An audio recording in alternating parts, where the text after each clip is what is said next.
The Black Cat by Edgar Allan Poe. Performance copyright 2008 by Camden County College, Visual Performing and Communication Arts, Speech Program. All rights reserved. Director, Allison Green. Assistant Director, Lynn Boyanelli.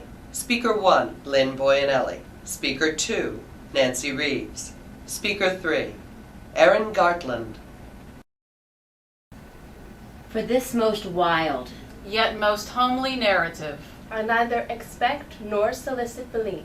mad indeed would I be to expect it. in a case where my senses reject their own evidence. Yet mad I am not, And very surely do I not dream. but tomorrow I die. Consigned to the gallows. Thence tonight I must Unburden my soul. My immediate purpose is to place before the world, Plainly, succinctly, and without comment, a series of mere household events. In their consequences, these events have terrified, have tortured have destroyed me. From my infancy, I was noted for the docility and humanity of my disposition. My tenderness of heart was even so conspicuous as to make me the jest of my companions. I was especially fond of animals, and was indulged by my parents with a great variety of pets. With these I spent most of my time, and never was so happy as when feeding and caressing them. This peculiarity of character grew with my growth. And in my manhood, I derived from it one of my principal sources of pleasure. I married early, and was happy to find in my wife a disposition not uncongenial with my own. Observing my partiality for domestic pets, she lost no opportunity of procuring those of the most agreeable kind. We had Birds, Goldfish, a fine dog, rabbits, a small monkey, And a a cat. This latter was a remarkably large and beautiful animal. Entirely black. and sagacious to an astonishing degree. In speaking of his intelligence, my wife made frequent allusion to the ancient popular notion Which regarded all black cats as witches in in disguise. Pluto This was the cat's name, was my favorite pet and playmate. I alone fed him, and he attended me wherever I went about the house. It was even with difficulty that I could prevent him from following me through the streets. Our friendship lasted, In this manner, for several years, during which my general temperament and character through the instrumentality of the Fiend intemperance, had I blush to confess it, grown day by day, more moody, more irritable, more regardless of the feelings of others. I suffered myself to use intemperate language to my wife. at length even offered her physical violence. My pets Of course, were made to feel the change in my disposition. I not only neglected, but ill use them. For Pluto, however, I still retained sufficient regard to restrain me from maltreating him, As I made no scruple of maltreating the rabbits, the monkey, or even the dog, when by some accident or through affection. they came my way.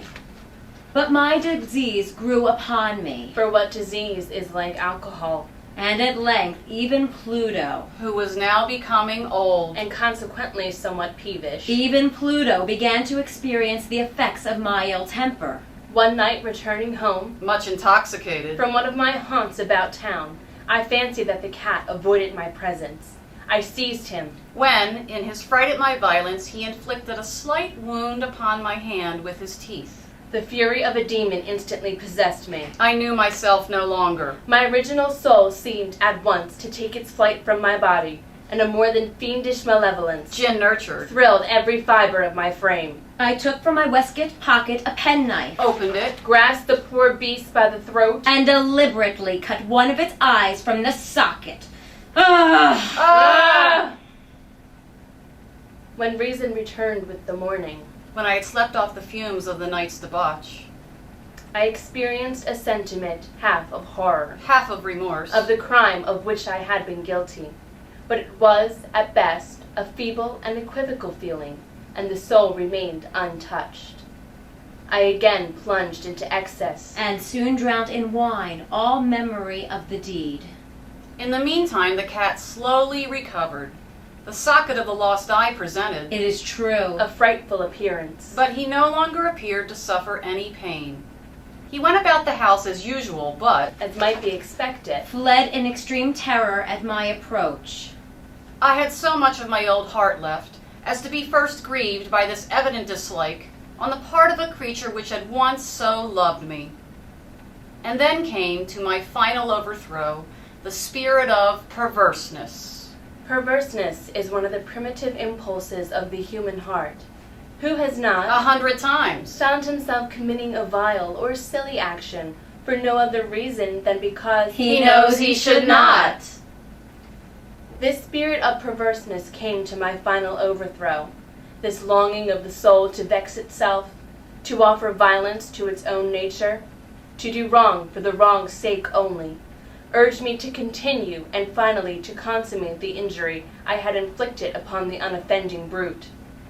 One morning, In cool blood. I slipped a noose about its neck and hung it to the limb of a tree. Hung it with the tears streaming from my eyes, with the bitterness remorse in my heart. Hung it because I knew that it had loved me, and because I felt it had given me no reason of offense. Hung it because I knew that in so doing I was committing a sin. A deadly sin that would so jeopardize my immortal soul as to place it, If such a thing were possible. even beyond the reach of the infinite mercy Of the most merciful and most terrible God.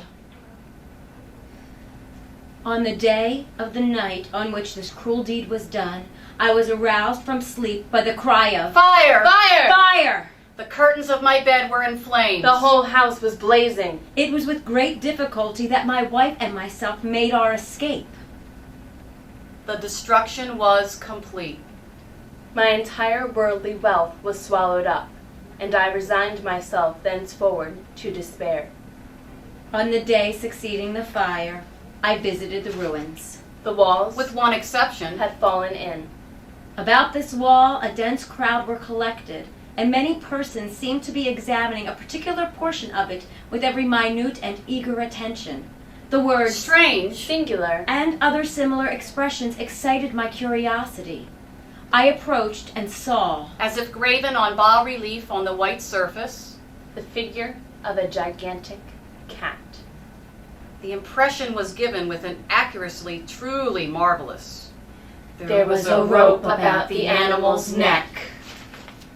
when I first beheld this apparition. For I could scarcely regard it as less. My wonder and my terror were extreme. But at length, reflection came to my aid.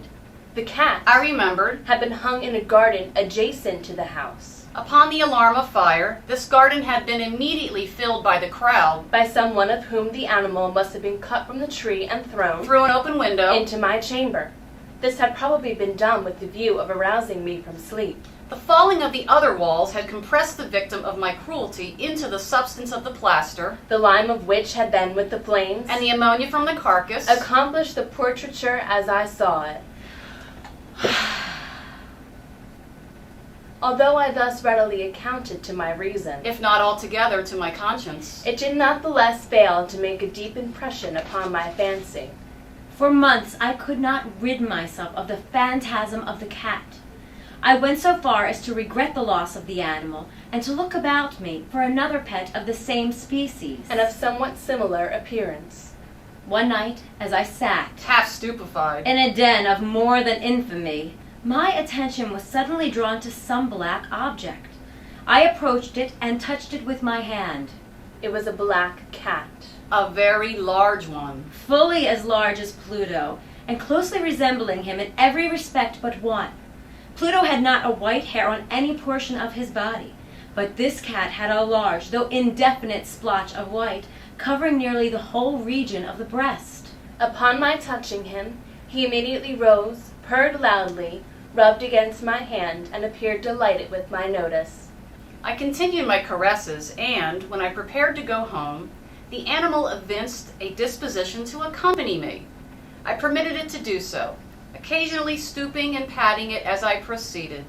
When it reached the house, it domesticated itself at once, and became immediately a great favorite with my wife. For my own part, I soon found a dislike arising within me.